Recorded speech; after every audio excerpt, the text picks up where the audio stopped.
J'appelle au dynamisme sur ce podcast. Mais il est toujours dynamique le podcast. Ouais, mais moins de digression, moins de... Mais les gens aiment le podcast pour ça. Moi, j'aime pas pour ça. Tu l'écoutes pas le podcast. Ah oui, c'est vrai. Bon, on va y aller. Hein. Bonjour Anaïs. Bonjour Cyril. Pourquoi t'es mort de rire? Mais parce que je trouve ça... Parce que je n'aime pas qu'on se dise bonjour dans le podcast. Je sais que c'est sympathique, tu as de dire bonjour aux gens. C'est d'usage, ouais. C'est d'usage. Mais rapport au fait qu'on passe nos vies ensemble... Alors on peut aller droit au but. Alors, on fait quoi aujourd'hui ? On va parler des premiers prestataires que l'on a trouvés. Oui, mais avant ça, parce que tu m'as dit moins de digression aujourd'hui, donc j'aimerais commencer par une digression. Petit retour sur le débrief que ma mère m'a fait du podcast. Ah oui, elle a pas aimé, je crois. Elle a pas aimé. Bah justement, elle a dit que c'était trop long, elle a raison, il faut être plus dynamique, il faut être plus... Il faut que les gens nous disent dans les commentaires comment on peut nous améliorer, quoi. Eh ben écoutez, n'hésitez pas à lâcher un commentaire sur toutes vos plateformes préférées. Mais moi j'ai remarqué deux choses. Oui. Un, que je te coupais beaucoup. Ça c'était dans le premier podcast, donc j'ai essayé de faire un effort sur le deuxième, on verra. Mais j'ai pas remarqué, hein. Que je te coupais ou que j'ai fait des efforts? Que tu me coupais. Ok, bon, moi j'ai remarqué. Et le deuxième, c'est effectivement le côté digression, des petits trucs un peu longs parfois, genre l'annuaire, le majeur, tout ça. C'est vrai que ma mère, elle a dit... parce que j'ai eu ma mère au téléphone hier soir. Non, ça, tu vois, par exemple, c'est pas possible, quoi. D'ailleurs, c'était pas hier soir, c'était hier midi.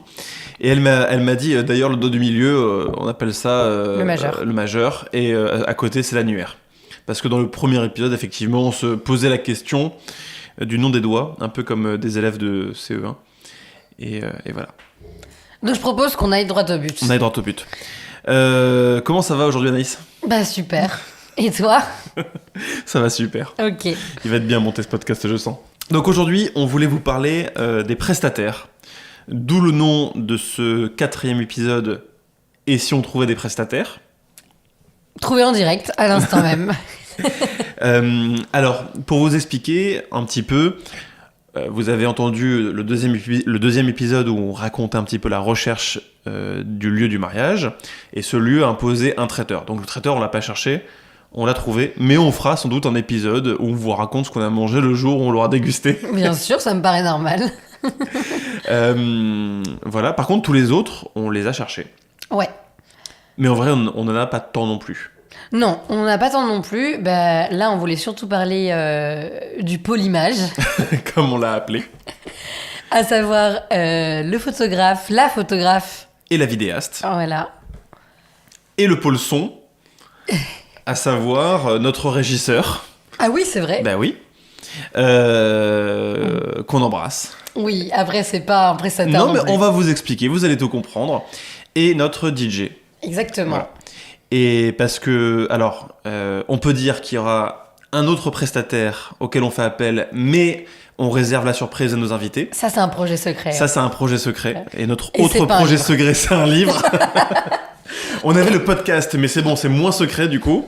Donc désormais, notre nouveau projet secret, c'est un livre. Non, surtout, on a effectivement une prestataire à laquelle on fait appel, qui, je pense, écoute le podcast. C'est sûr. C'est sûr. Mais on veut réserver la surprise à nos invités. Donc ça, on en parlera plus tard. Et peut-être même on fera un podcast à 3. Hein. Oui, d'ailleurs, on lance l'invitation. Si elle nous écoute, on serait ravis de t'accueillir dans notre cuisine. Oui, parce qu'on enregistre les podcasts dans la cuisine. C'est donc... vrai. donc voilà, un petit peu le sommaire de l'épisode. Voilà. Commençons par...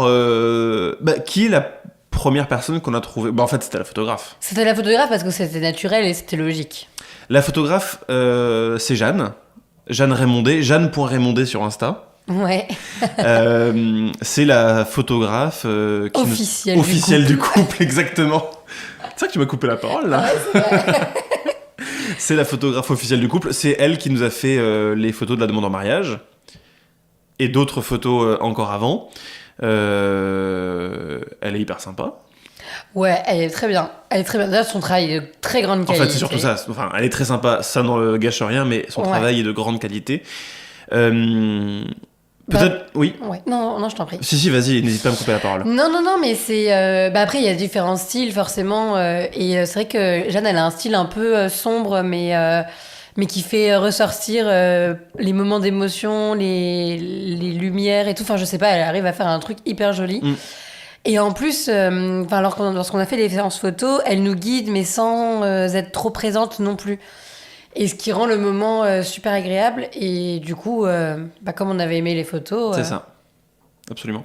Mais je te laisse On finir. s'est dit, on s'est dit que ce serait la personne idéale pour faire nos photos de mariage. Absolument. On aime le travail, enfin le résultat.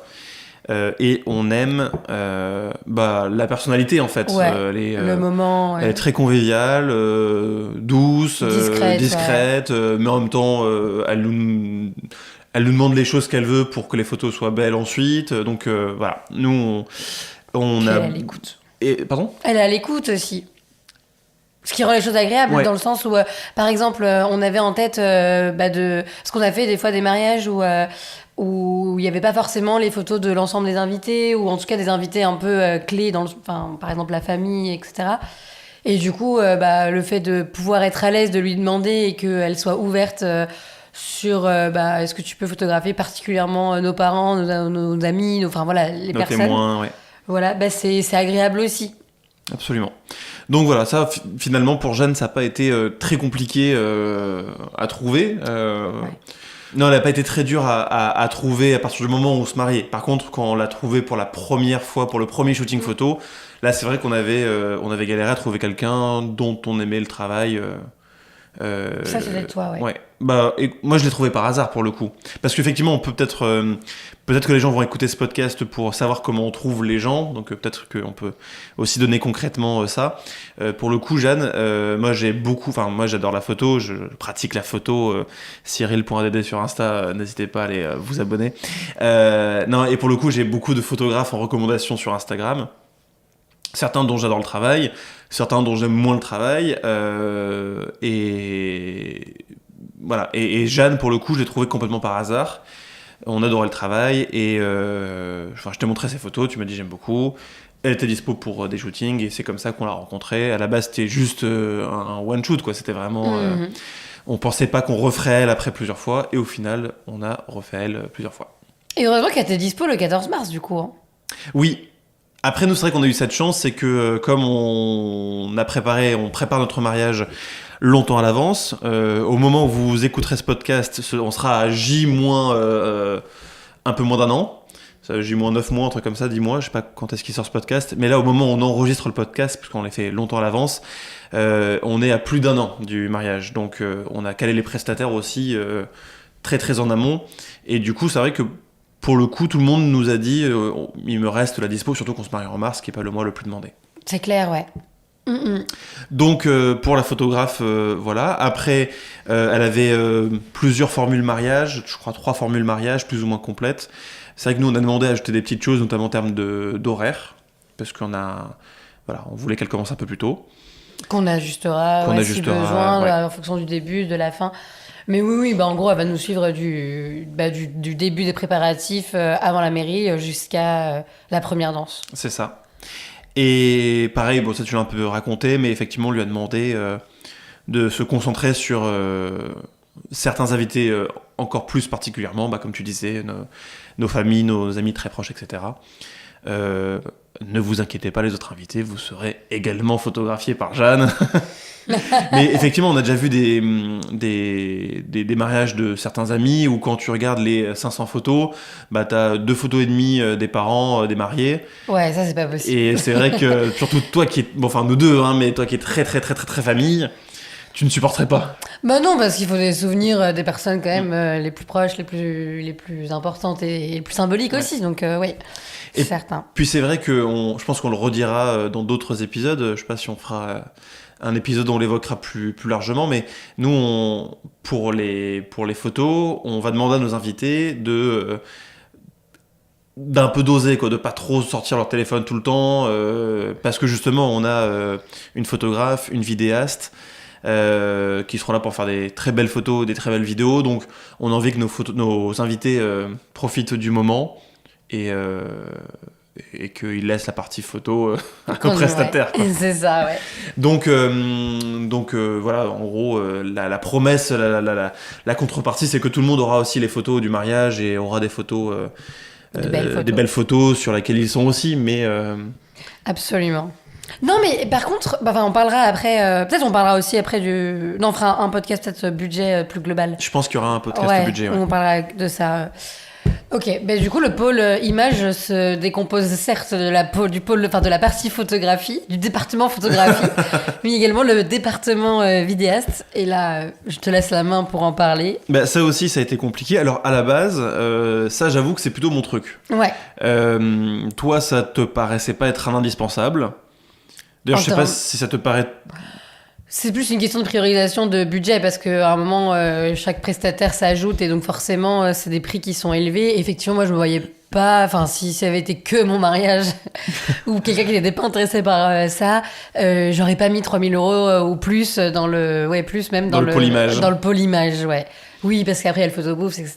Et donc, du coup, j'aurais plus limité. Mais après, c'est clair qu'avoir un souvenir avec un film qu'on pourra regarder lors de nos anniversaires de mariage, c'est un côté sympathique.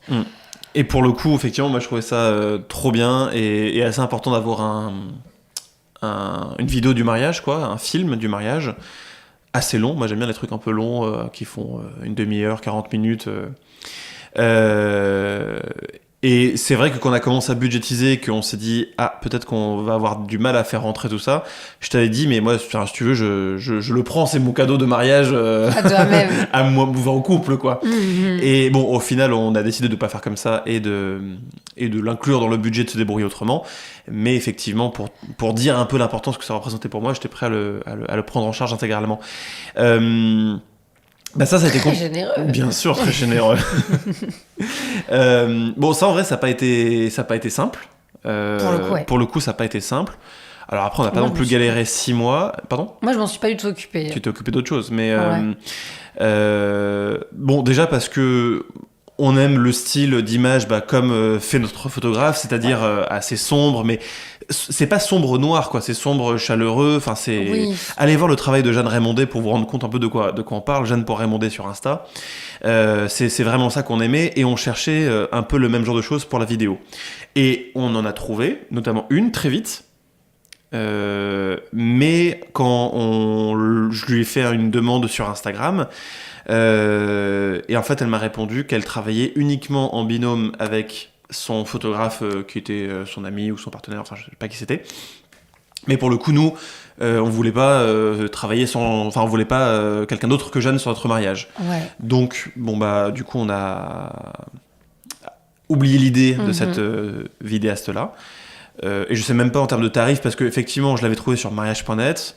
C'était du style à partir de 300 €. Alors j'imagine bien que c'est pas 300 €, mais je savais pas quel était le facteur à appliquer le facteur multiplicatif à appliquer pour avoir son vrai tarif quoi. Mais après c'est vrai qu'il y a les tarifs sont plus avantageux quand on prend le binôme photographe vidéaste. Et il y en a pas mal qui travaillent de cette façon-là. En binôme, ouais. Mais en tout cas, il faut dire quand même que les vidéastes, en termes de prix, c'est vraiment cher et c'est beaucoup plus cher même que les photographes. Ouais. En réalité, c'est même quasiment 1 000 € de différence entre... après, ça dépend sans doute évidemment des photographes et des vidéastes. Mais je veux dire, dans la moyenne classique, c'est le cas, quoi. Après, c'est vrai que pour monter des vidéos, nos vidéos de vacances notamment... je me rends compte que ça prend énormément de temps de faire du montage vidéo, donc je comprends cette différence de prix, mais c'est vrai que dans l'enveloppe globale, c'est un truc à prendre en compte quoi. Et donc des vidéastes dont on aimait le travail moyennement, mais bon on se disait pourquoi pas. C'était déjà cher, mais des vidéastes dont on trouverait le travail vraiment cool, c'était pour nous c'était hors de prix quoi. Moi je comprends complètement qu'ils facturent, c'est leur moyen de vivre, etc. Mais pour nous c'était pas possible. Ouais. Parce que ça s'ajoute en fait. C'est pas que on paye pas juste une seule prestation. Après c'est une addition de tout. Donc non. Du coup tu m'as dit. Parce que du coup moi je fais pas de la télé, je fais de la radio, mais je connais 2-3 personnes dont c'est le boulot, et tu m'as dit mais pense peut-être à tes contacts, à des gens que tu connais, que tu aurais croisés, etc. Parce que toi aussi, tu envisageais la possibilité de faire le montage toi-même pour faire baisser le coût. Absolument. Parce que en plus, ça te plaisait un peu. Bon, ça c'est d'abord pour faire baisser le coût, bien sûr, mais aussi parce que t'aimes bien faire ça et que tu te disais. On aurait un truc 100% personnalisé. Voilà. Et c'est vrai que j'ai fait des demandes à certains vidéastes avec qui j'avais fait des devis qui mettaient le montage et ça faisait des sommes pas possibles pour nous. J'avais dit, mais est-ce qu'il y a moyen de juste, vous venez tourner, vous me donnez les rushs et derrière je monte moi-même. Certains m'ont dit non, c'est pas possible, je travaille pas comme ça. D'autres m'ont dit oui, pas de problème. Mais souvent c'était pas si intéressant en fait. C'est ça, c'est que pour le coup, autant sur la partie montage, je comprends qu'il y a du travail et tout ça, autant j'ai pas forcément trouvé que c'était très honnête sur le fait que ils facturent quasiment la même chose s'ils viennent faire du présentiel et filmer en envoyant les rushs à la fin que s'ils faisaient le montage derrière. Donc déjà c'est pas très commerçant et du coup pas très encourageant non plus, quoi. C'est vrai que pour donner un exemple concret, quand par exemple sur le devis total tournage plus montage du film de 40 minutes, c'était par exemple 2500 €. Et donc tu demandais sans le montage. Pour moi le montage c'est ce qu'il y a de plus long. Pour moi le montage, enfin tu vois bien quand je monte les trucs, les vidéos de nos voyages, je peux passer des semaines sur des montages. Donc je comprends que ça prenne du temps. Après tu parles de voyage de 3 semaines aussi, pas d'une journée non plus. C'est vrai. Mais oui. Mais malgré tout, voilà, je comprends que ça prenne du temps. Mais c'est vrai que pour moi, une journée de tournage, elle est, je sais pas, 500, 400 €, 400, 500 €, 600 € peut-être. Et après, bon, on leur envoie des rushs, peut-être qu'ils veulent se payer en droit d'auteur ou je sais pas quoi. Mais parfois, en fait, le devis total à 2500, enfin, c'était à 2500 €, et tu retires la partie montage, tu disais, bon, ok, 2200. Ouais. 300 € alors qu'ils te disent que c'est des semaines de montage. Et je trouvais qu'il y avait un problème de cohérence. Et donc on a fini par demander. Donc j'ai d'abord songé à une fille avec qui j'avais fait mes études, qui avait fait un peu de vidéo de mariage, mais en fait qui partait sur la partie corporate et donc entreprise. Et donc je n'ai même pas demandé parce que j'avais bien compris en suivant ce qu'elle faisait sur LinkedIn que si elle avait bougé sur la partie corporate, c'est qu'elle voulait plus faire de mariage. Et après j'ai repensé à Clémentine du coup. Clémentine, je l'ai rencontrée en colonie de vacances quand j'étais animateur et elle aussi, colonie de vacances dédiée à la radio et à la télévision. Donc, et après, on a rebossé ensemble pour BFM Télé et elle est cadreuse, monteuse et aujourd'hui elle bosse pour Quotidien. Et elle fait aussi des vidéos de mariage. Du coup, elle a filmé 2 mariages d'amis. Donc, elle nous a envoyé les vidéos et ça nous convenait très bien. Ouais. Et en plus, elle nous envoie les rushs. Donc elle nous montre une première vidéo et après elle nous envoie les rushs. 30 minutes, je crois, c'est ça ? Je crois que c'est ce qu'elle a dit, à peu près 30 minutes. Ouais. Et effectivement, après on a les rushs si jamais on veut monter une deuxième vidéo. Et moi je pense que j'aurais envie de monter une deuxième vidéo. Parce que... C'est sûr. Mais voilà, et pour le coup, elle nous a fait un tarif d'amis qui nous rentrait dans notre budget déjà beaucoup plus que ce qu'on avait pu avoir comme autre proposition et qui ne rentrait pas. Mm-hmm. Voilà. Quelque chose à ajouter sur le pôle image ? Non, je pense que c'est complet. Ça me semble être... Non, juste une chose simplement à dire, mais ça correspond au pôle image, mais pas seulement, puisque c'est valable pour tous les prestataires. Mais c'est la copine de ma sœur qui m'a dit sur Insta que l'une des choses pour lesquelles il fallait faire attention aussi, de manière générale sur les prestataires, c'est évidemment les avoir testés dans la mesure du possible, parce que le DJ c'est toujours un peu compliqué par exemple. Ouais. Mais aussi en fait faire attention à leur localisation, parce que du coup ça peut ajouter des frais, beaucoup de frais s'ils sont loin et qu'ils facturent là faut payer le billet de train, d'avion ou autre, plus les nuits d'hôtel si jamais il y en a. Et effectivement, en l'occurrence, ils se marient en Bourgogne, ils ont fait venir pas mal de prestats de Paris, donc forcément, ça implique du défraiement. Et donc, soit vous avez vraiment le coup de cœur sur le prestataire, et vraiment, c'est absolument indispensable que ce soit lui, soit regardez peut-être les prestataires de la région, ça peut quand même être pertinent. Voilà. Très intéressant.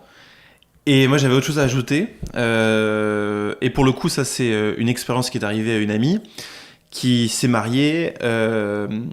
et qui avait choisi un photographe un peu par défaut, parce qu'il était pas cher, parce qu'elle avait trouvé sur le Bon Coin, je crois qu'il coûtait 200 €, enfin je sais plus, elle nous corrigera, mais vraiment de souvenir, il était pas cher son photographe. Mais elle m'avait dit cette phrase, à savoir on n'aime pas ce qu'il nous a montré, mais on lui a montré un peu ce qu'on nous on aimait, et il m'a dit ouais c'est bon, je vous ferai le style que vous aimez. En fait, faut pas faire ça. Il faut choisir un photographe ou un vidéaste par rapport à ce qu'il vous montre, ce qu'il sait faire et ce que vous aimez ou pas. Un photographe, il a une manière de retoucher, de mettre des couleurs sur les photos, etc., que d'autres ne savent pas faire. Moi, je fais de la photo, j'ai un style de retouche. Quand on me demande d'imiter un autre style de retouche, c'est la cata parce qu'en vrai, je sais pas comment ils font leur réglage pour avoir ce résultat-là. Donc, un photographe ne saura pas copier un style que vous aimez si c'est diamétralement opposé à ce qu'il fait lui. Donc, en gros, le conseil, c'est si vous voyez un truc que vous aimez pas, ne vous dites pas qu'il pourra s'adapter, parce qu'en fait, il va pas s'adapter, quoi. Et vous allez pas aimer les résultats les photos de votre mariage. Et pour le coup, c'était ça, elle a pas aimé les photos de son mariage. Oui, d'autant plus qu'elle a le visage très expressif et du coup ça se voyait sur les photos, donc c'était un peu dommage. Et à ça ajoute aussi le fait que le mec arrive en jogging et tout ça, donc ça dénote un peu quand même avec le style mariage. Et cette même copine dont je parlais tout à l'heure m'a aussi dit que elle, pour le coup, elle avait testé sa photographe avant lors de séances de couple, mais que en gros, ce qu'ils avaient bien aimé au moment des séances couple, à savoir le fait que le photographe ne dirigeait pas beaucoup, justement, faisait des photos très naturelles et les aidait pas en fait à trouver des poses. Ça, ils avaient bien aimé pendant les séances couple, mais pour le mariage, ils ont dit ça nous a un peu manqué parce qu'on n'a pas du coup de vraies belles photos de nous posées. Et malgré tout, c'est vrai que ça peut être... en tout cas, c'était l'un de leurs souhaits d'avoir des photos un peu posées, un peu des vraies photos de mariage, quoi. Enfin, des vraies photos, dans leur attendu. Donc ouais, en fait, c'est hyper important, mais même pour nous, de bien cadrer sa demande et au moment où on fera un brief, de savoir où est-ce qu'on veut aller et encore une fois, d'avoir un photographe à l'écoute, mais bien sûr en aimant son travail de base parce que la personne ne va pas changer radicalement et c'est normal. Bien sûr, à l'écoute et surtout avec qui le feeling passe bien parce que pour le coup, la photographe, le ou la vidéaste, contrairement à d'autres prestataires, vous allez vraiment les voir toute la journée, quoi. De vos préparatifs jusqu'à la première danse, voire plus. Ils vont vous suivre toute la journée. Donc si la personne vous agace, vous horripile, alors qu'elle va vous suivre toute la journée, ça va foutre une sale ambiance à votre mariage. C'est clair, ouais. Ce qui est quand même dommage. Et c'est vrai que... Bon, faudrait que je te présente Clémentine, du coup, en vrai, pour que tu la rencontres. Mais elle est hyper sympa. Et nous, on l'adore, donc... pour le coup, il n'y a pas d'inquiétude. Ouais. Après, tu vois, je me dis, j'en sais rien... je sais pas, un traiteur par exemple, si c'est bon ce qu'il fait à manger mais que le mec est pas hyper sympa, tu te dis on s'en fout, il est en cuisine, tu vas pas ça peut être un peu compliqué au début, un peu après, mais ça va pas te gâcher a priori les jours, j'imagine, en tout cas ça va pas a priori ça va pas te gâcher ta journée de mariage, j'imagine. Non, c'est clair. Donc ça c'est pour le polymage, comme on l'a appelé, ça nous fait trop rire le polymage. Ouais. On a l'impression de gérer une entreprise de 500 salariés. Alors que pas tant. Mais c'est la première fois de notre vie et probablement la seule fois de notre vie où on fait travailler autant de gens à notre service. C'est sûr. Quand on y réfléchit. Ouais, sauf un renouvellement de vœux. Et encore, je pense que le budget n'est pas forcément le même que tu alloues à la soirée, mais ouais. Et du coup, donc, le pôle son. Le pôle son, composé de 2 personnes. Ouais. Alors, du coup, c'est le DJ. Donc, on avait... Ça, c'est plutôt toi qui t'en es occupé, qui a fait les recherches et pris les contacts. Les contacts, oui. En fait, c'était... Enfin, moi, je crois que c'est un soir, je discutais avec une très bonne amie à moi, Alexandra, sur la partie qu'on embrasse. DJ. Et oui, en plus, elle écoute.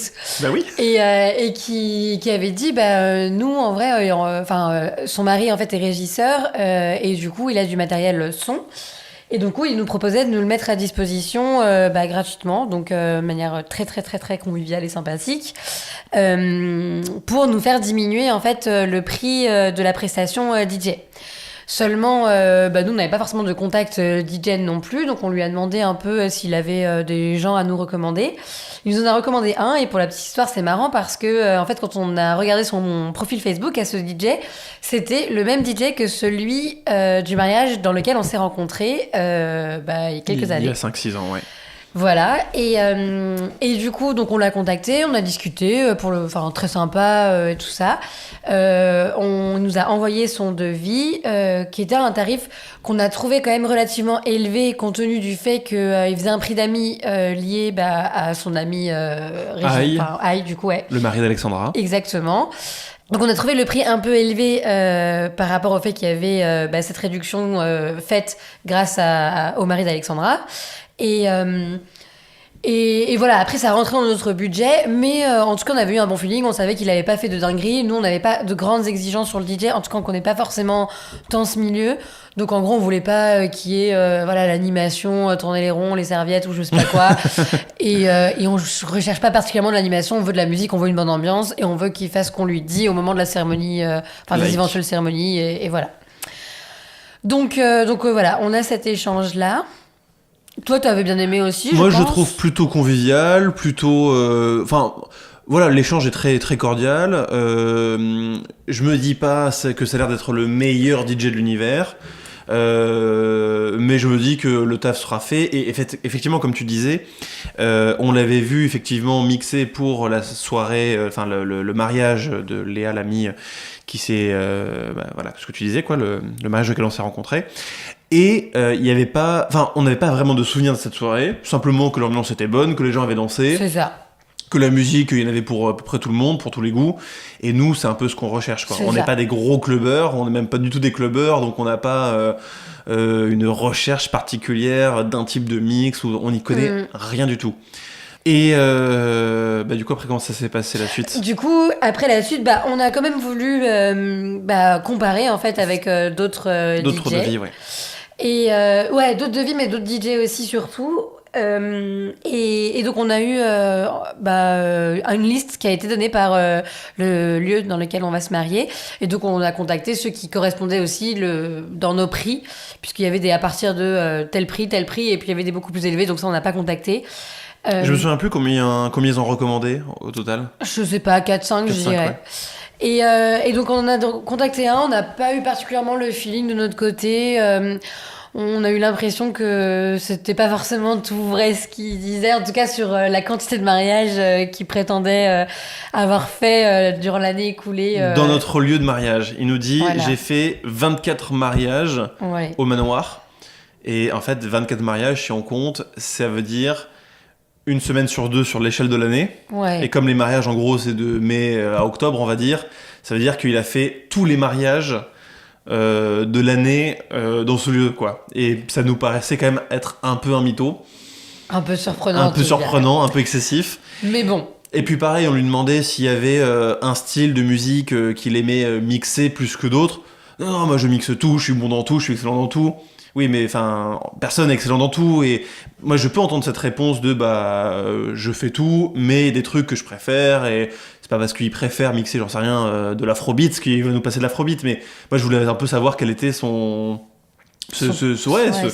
qu'il aimait plus que le reste, parce que peut-être que ça aurait matché particulièrement. Enfin, bref, en fait, à trop vouloir nous séduire et qu'on ait confiance.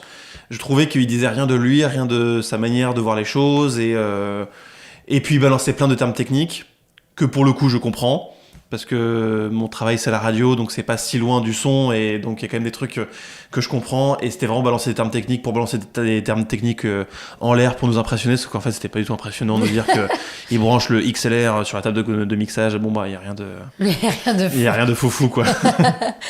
Bon voilà, et du coup en fait son devis quand il nous l'a adressé était plus cher que celui de le précédent. De Claude. Et donc du coup on s'est dit pour le coup entre les deux il n'y a pas photo, on préfère largement le premier. Donc voilà, et enfin on avait un troisième rendez-vous en rentrant de vacances qu'on attendait, et donc là... Et lui aussi trouvé par le manoir où on se marie. Ouais, pareil. Sur la liste. On l'a contacté de la même façon, et donc l'échange pour le coup c'est très très bien passé. Ouais. On a vraiment bien accroché, bien aimé. Peut-être que c'est quelqu'un de notre génération aussi, donc le contact est peut-être plus simple de prime abord, mais bon pas forcément. Enfin en tout cas, en fait il nous a donné à la fois il nous a dit ce qu'il savait faire, comment il voyait les choses, mais aussi il nous a donné des conseils sur comment notre cérémonie pourrait être un peu mieux organisée en termes d'horaire, ce qui nous a fait du coup bouger certaines choses, et qui était je pense pertinente. Enfin on verra ensuite le résultat, mais je pense que c'était pertinent. Je pense aussi, ouais. Et peut-être qu'on peut détailler ça, on en reparlera dans le podcast dédié aux cérémonies. Ouais. Mais c'est vrai que, très rapidement, nous on voulait à la base l'église à 16h, Et il nous a dit, en gros, avec le temps de l'église, le temps de sortir, etc., le déroulé, voilà, ça va faire trop tard. Ça va faire un peu tard et c'est un peu dommage. Et du coup, on s'est dit, bon, bah, en fait, pourquoi pas la faire plus tôt sur l'autre créneau que nous proposait l'église, mais ça fera l'objet d'un podcast entier. Ah bah oui, sur les cérémonies. Les cérémonies, les choses à dire, je pense qu'il fera 2 heures le podcast. C'est clair. Donc voilà, échange très convivial. En termes de musique, bah pareil, il fait un peu tout. Après, ça c'est un peu la réponse qu'ils nous ont tous fait, c'est-à-dire moi j'arrive pas avec une playlist définie, j'ai mes sons, j'ai mon catalogue, et puis en fonction de l'ambiance, je vois ce qui prend, ce qui prend pas. S'il y a un truc qui prend pas, j'en laisse 1 minute et après je change, je mets un truc, voilà. Je commence avec des sons un peu intergénérationnels au début pour les personnes les plus âgées qui après vont aller se coucher rapidement, et je finis la soirée sur des trucs un peu plus jeunes. Donc ça, pour le coup, les 3 nous disaient à peu près la même chose. Ouais. Et aussi, il avait 5 étoiles sur mariage.net avec de nombreux avis. 300 avis, je crois. Non, moins. Oui, non, moins. Ok, je croyais. Je crois 150, 200. Mais déjà bon, très bien. 5 étoiles, excellent, ça veut dire sans faute. Donc c'est vrai que ça, c'est aussi encourageant. Voilà. Quoi. Il connaissait le Manoir des Roches, mais il était très honnête. Il nous a dit j'ai mixé 2-3 fois. C'est ça. J'ai pas fait toute la saison l'an passé. C'était un partenariat récent. Et en plus, il acceptait aussi de travailler avec le matériel du coup de Haï. Et ce qui a contribué donc à faire baisser le devis, qui nous convenait bien. Et donc ça, c'était une très bonne nouvelle parce que quand on a entendu le devis, je me disais, j'espère vraiment que ça a matché avec notre budget parce que j'ai trop envie que ce soit lui, quoi. Donc la bonne nouvelle, c'est que ça fonctionnait bien. Et en plus, il y avait le petit plus pour les photos. Photobooth, ouais. Voilà. C'est vrai que c'est le lien entre le pôle image et le pôle son. Voilà. C'est que on voulait aussi un photobooth. Alors, je sais pas si tout le monde voit ce que c'est. Bon, en gros, c'est une cabine photo, quoi. Enfin, c'est ça. Voilà, pour aller avec tes amis, ton mari, ta femme, pour faire des photos, qui est du coup est imprimé directement sur place. Et nous, on a une copie numérique qu'on récupère après le mariage. Et bon, on y tenait parce qu'on a un peu regardé ce qui se faisait. On avait fait des devis en ligne. Moi, j'en avais fait un premier où c'était, je crois, autour de 300 €, un truc comme ça. Et en fait, le problème du photobooth, c'est que quand tu le fais, quand tu le prends par une autre entreprise qui n'intervient pas sur ton mariage, soit ils te le livrent sur le lieu de ton mariage, et dans ce cas-là, c'est assez cher, ça rajoute souvent 150 €, 200 € de livraison.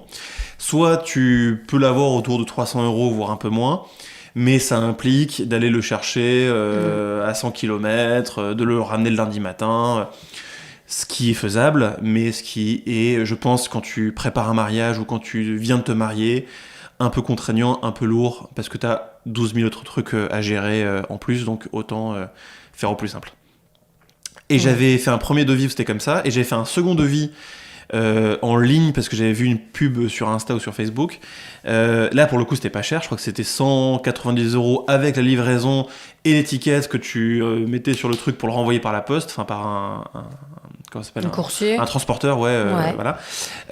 Mais en fait, pour le coup, bon, effectivement, il y a déjà la livraison, et si la livraison déconne, tu te retrouves sans photobooth pour ton mariage parce que en gros, ils te le livrent un jour ou deux avant. Donc, si t'es pas là, ou si, comme souvent, les livreurs te disent qu'ils sont passés, en fait, ils sont pas passés, t'es voilà. Et puis il y a personne en plus. Et puis voilà, et puis il y a personne. Et puis après, faut le renvoyer. Enfin bref. Et surtout, le tarif était tellement intéressant que je trouvais qu'il y avait un peu un loup, quoi. Enfin, je trouvais qu'il y avait un... le loup, c'est la livraison par FedEx, quoi. Enfin, je pense mais même sans ça, j'ai l'impression que... Moi, je trouve que c'est quand même un peu instable, quoi. Mais... Enfin, incertain. Ouais, je sais pas. Même au-delà de ça, j'ai l'impression que le truc, c'était une arnaque, quoi. Qu'en gros, on allait payer, j'aimerais rien recevoir. Alors, pour le coup, ils étaient référencés sur mariage.net, plein d'avis, plein de bons commentaires et tout. Mais j'étais pas hyper... Bon, là, je pense qu'il y a surtout... c'est confortable, du coup, il vient, donc, il sera là. Et du coup, s'il y a un problème, forcément, il peut intervenir. Il sera tenu d'intervenir, nécessairement. Voilà. Si jamais le truc, il marche pas et qu'il n'arrive pas à le réparer, au moins, on est remboursé parce qu'on peut dire, attends... On espère, le truc que t'étais là, ça fonctionne pas. Voilà. Exactement. Donc, ça nous rassurait, c'était un peu plus cher que l'offre Tirklo que j'avais vue, mais en gros, c'était le tarif. du tout premier devis que j'avais fait, autour de 300 €, si je dis pas de bêtises. Ouais, bon là c'est 390, donc 390, c'est plutôt non, 400, 400, mais 400. non, c'est plus cher, mais bon, il y a la confort, la sécurité. Mais le premier que j'ai vu, c'était pas non plus 300, c'était 350 ou un truc comme ça, donc Ouais. voilà. Non, mais bon, je pense qu'on pouvait trouver moins cher, mais il y a au moins ce parti confortable. Ouais. Et voilà, il proposait un bar à vinyle aussi. Ouais. Alors, qu'est-ce qu'un bar à vinyle, Anaïs ? Mais ça, c'est un concept vraiment sympa en termes au moins de visuel, je trouve. C'est pendant le cocktail, en fait, il y a un bar avec des vinyles. Et en fait, le concept, c'est que les invités demandent à passer tel ou tel ou tel vinyle. Sauf que c'est très sympa, au moins dans le visuel, mais après, c'est vrai que ça rajoute forcément une prestation supplémentaire. Et là où en fait il y a déjà la prestation dans la prestation DJ qui est comprise, le cocktail est déjà compris dans la prestation DJ, donc il n'y a pas de réduction sur la partie DJ. Tu payes un peu deux fois ton cocktail, quoi. Tu payes un peu deux fois ton cocktail sur une partie finalement où en vrai il n'y a pas forcément grand chose à faire, bien que ça coûte forcément du matériel pour eux. Du matériel, des vinyles et tout, c'est pas donné. Mais voilà. Mais du coup, on n'a pas pris cette prestation. On n'a pas pris parce qu'il faut faire des choix. Ouais. Que ça nous paraissait pas être le truc le plus indispensable pour notre mariage, même si ça aurait été très mignon. Ça aurait été sympa, ouais. Mais voilà. Et c'est tout. Est-ce qu'il proposait d'autres choses ou pas, notre DJ, en termes de prestations Je crois pas. Non, je crois pas. Je crois que c'était tout. Voilà. Après, du coup, il va... parce que est-ce qu'il proposait d'animer le laïc ou pas, je sais plus. Ah bah oui, on a une option laïque. Ouais. Oui, mais est-ce qu'il proposait lui-même de l'animer je pense pas, non, mode officiant, non. Non. Mais voilà, par contre, il propose de faire des petits jeux durant la soirée, si on veut. Ouais, il nous suit en fait. En gros, il nous suit, donc voilà. Et en termes de prestataires dont on peut parler à l'heure actuelle, je crois que c'est tout. Ouais, absolument. Parce qu'il n'y en a pas tant, en fait. En vrai, il n'y en a pas tant. Et puis, en fait, pour moi, le plus gros prestataire, limite, quand tu te maries, c'est le traiteur. En termes de coûts, oui. En termes de coûts et d'importance, ils sont tous importants, mais... mais d'importance, en tout cas, sur l'ambiance et tout ça, je pense que le DJ, il tient une bonne importance, parce que sans DJ, à mon avis, la soirée peut être longue, quoi. C'est clair. Est-ce que tu as un conseil à donner pour conclure ce podcast, un conseil sur comment choisir... vos prestataires, la question est large. Ouais, si, je pense qu'il faut, il faut comparer, il faut avoir le feeling, mais pas seulement, il faut regarder à mon avis aussi les avis, parce que je pense que beaucoup d'avis positifs, c'est quand même gage de qualité. Après, c'est difficile aussi pour ceux qui n'ont jamais presté, mais bon, c'est le jeu. Et voilà, donc moi je dirais le feeling, les avis, et puis quand c'est possible de tester, tester au maximum pour voir si ça correspond bien. Voilà. Et toi ? Et pour, même avant de les engager, même pour les trouver, de faire confiance, une fois que vous avez trouvé votre lieu de mariage, aux listes qu'ils vous donnent, parce que... Alors, après, moi je dis ça, ça se trouve, ça va être la cata de bout en bout, mais... Bon, j'espère pas, je touche du bois et surtout je pense pas. Mais j'ai l'impression qu'effectivement, de bosser avec des gens qui connaissent les lieux, qui connaissent le propriétaire, tu sais qu'au moins à ce niveau-là, ça va matcher, que le DJ il sait où se mettre, il sait où il se branche, quelle puissance de son il peut mettre, à quelle heure est-ce qu'il faut baisser la musique pour pas déranger les voisins, tu vois, au moins il sait, il est carré. Et pour le coup, nous on a pris que ce soit, enfin non, il y a que le DJ qu'on a pris parce que les autres on les connaissait. Après, on a aussi beaucoup regardé sur mariage.net. Oui, c'est un bon site, franchement. C'est un bon site, mais pour le coup, on n'a pris aucun prestataire par mariage.net. Non, mais ils sont tous référencés, sauf le lieu. Sauf le lieu. Mais sinon, ils sont tous référencés sur mariage.net. Ouais.